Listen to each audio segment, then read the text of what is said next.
नमस्कार student, Pratap study point में आप लोग का स्वागत है। तो इस वीडियो में हम लोग देखेंगे कि पंचलाइट कहानी का अगर सारांश आपको 12 क्लास 12 में पूछ दे तो हम लोग इसको कैसे करेंगे। तो अच्छे तरीके से देखिए, अगर इस तरह लिखेंगे तो पूरा 5 में 5 नंबर मिलेगा। और अगर 5 में 5 नंबर चाहते हैं तो इसको क्या करिएगा कि इसको दोबारा भी, अगर एक बार समझ में ना आए ना तो दोबारा भी वीडियो देख लीजिए। और एक तरीका बताएंगे इसमें कि आप लोग को कैसे इसको याद करना है, रट्टा नहीं मारना, कैसे याद रखना है। तो चलिए हम लोग पंचलाइट कहानी का सारांश देखेंगे। तो पंचलाइट कहानी ऐसे ही आप लोग क्या करेंगे, प्रश्न उत्तर संख्या डालेंगे और लिखेंगे प्रश्न उत्तर संख्या नंबर 6। क्या करेंगे 6, और ऐसे ही करके लिखेंगे या डालेंगे पंचलाइट फणीश्वर नाथ रेणु कहानी का सारांश। ऐसे करके जब हेडिंग डाल के लिखेंगे ना तो आपको पूरा में पूरा नंबर मिलेगा। अब देखेंगे यहाँ पे लिखे हैं पेट्रोमैक्स। गांव में रहने वाली विभिन्न विभिन्न जातियां अपने अलग अलग टोली बनाकर रहती थी। यानी कि जो गांव, एक गांव की कहानी है, गांव की कहानी है, एक आंचलिक कहानी है गांव की। और इसमें कहा गया है कि गांव की जो लोग होते हैं वे जातियों में बंटकर अपने टोली एक बना के रहते हैं।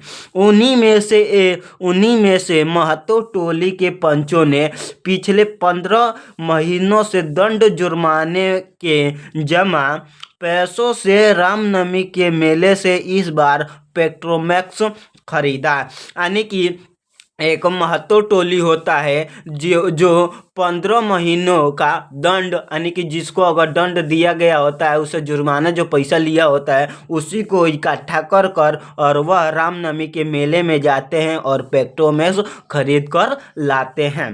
पेट्रोमैक्स खरीदने के बाद बचे रुपए से पूजा की सामग्री खरीदी गई। यानी कि जो पैसा बच गया पेट्रोमैक्स खरीदने के बाद भी, तो उस पैसों को क्या किया गया कि उसे जितनी पूजा होता है, पूजा के सामग्री खरीदा गया। अब हेडिंग डालेंगे पंचलाइट को जलाने की समस्या। महतो टोली के सभी जन पंचलाइट के आने से अत्यधिक उत्साहित थी। जो महतो टोली थी कि जब पेट्रोमैक्स खरीद कर आए तो महतो टोली के जितने भी लोग थे इतने उत्साहित थे और देखने के लिए इतना उत्साहित थे कि वे अपने काम धंधे छोड़कर भी पेट्रोमैक्स को देखने के लिए चले आए।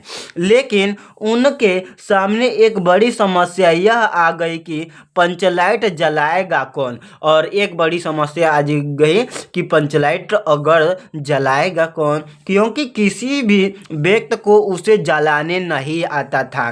खरीद कर तो आ गया था लेकिन जलाना की कोई भी नहीं जानता था। महतो टोली के किसी भी व्यक्ति को उसे जलाना नहीं आता था। पंचलाइट के न जलने से पंचों के चेहरे उतर गए। यानी कि बाद में सोचा और जितने उत्साहित लोग थे उन लोग का चेहरा ही उतर गया, क्योंकि पंचलाइट तो खरीद कर आ गया लेकिन उसको जलाएगा कौन, ये बहुत बड़ी सवाल हो गई थी। और ये लोग पहले नहीं सोचे थे कि जलाएगा कौन, ये तो बस जाके खरीद कर लेके आए, पूरा सामान खरीद कर लेके आए, अब जलाएगा कौन, ये बड़ी सवाल उठी। तो आगे हम लोग देखेंगे, तो आगे देखेंगे कि टोली द्वारा दी गई सजा भुगत रहे गोधन की खोज। एक व्यक्ति होता है जिसका नाम गोधन होता है।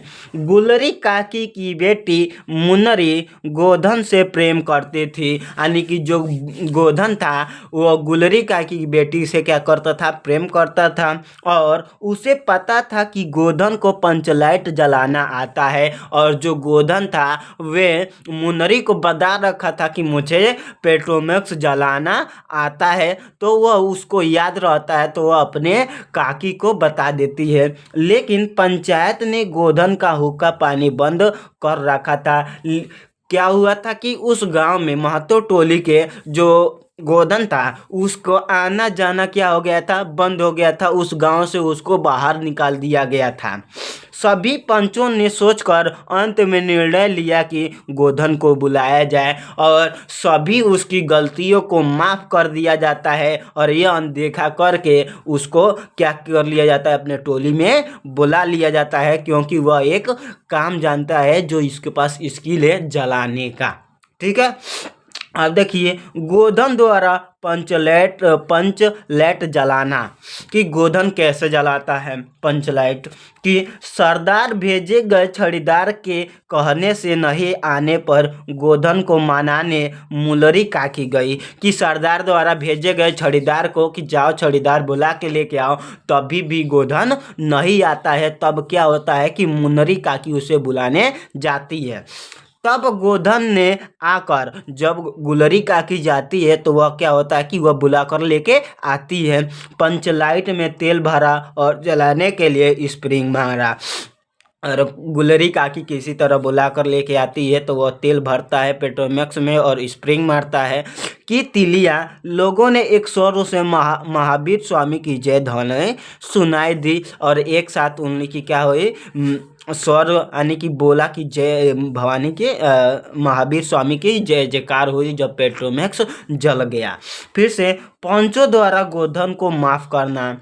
गोधन ने जिस होशियारी से पंचलेट को जला दिया था उससे सभी प्रभावित हुए थे। सरदार ने गोधन को बड़े प्यार से अपने पास बुलाकर कहा कि तुमने जाति की इज्जत रखी। अब देखिए यहाँ पे कितनी बड़ी बात है कि जब एथी होता है ना कि क्या होता है कि घर की बात हो तो अगर देश की बात आ जाए ना तो लोग क्या करते हैं, लड़ जाते हैं देश के बात के लिए। उसी तरह जब अपनी जाति की बात आती है गोधन को तो वह अपने गोधन के सारे गलतियों को माफ़ कर देता है, क्योंकि जब वह नहीं जलता तो दूसरे जाति के लोग क्या करते उसे उन सबको क्या करते, चिढ़ाते। इसलिए वह सारे गलतियां माफ़ कर देते हैं और उसको बुला लेते हैं और जो गोधन होता है वह क्या करता है कि पेट्रोमैक्स को जला देता है और अपने इज्जत को बचा लेता है, अपने टोली की इज्जत को बचा लेता है। तो आप लोग को इसी प्रकार अच्छे तरीके से जब लिखेंगे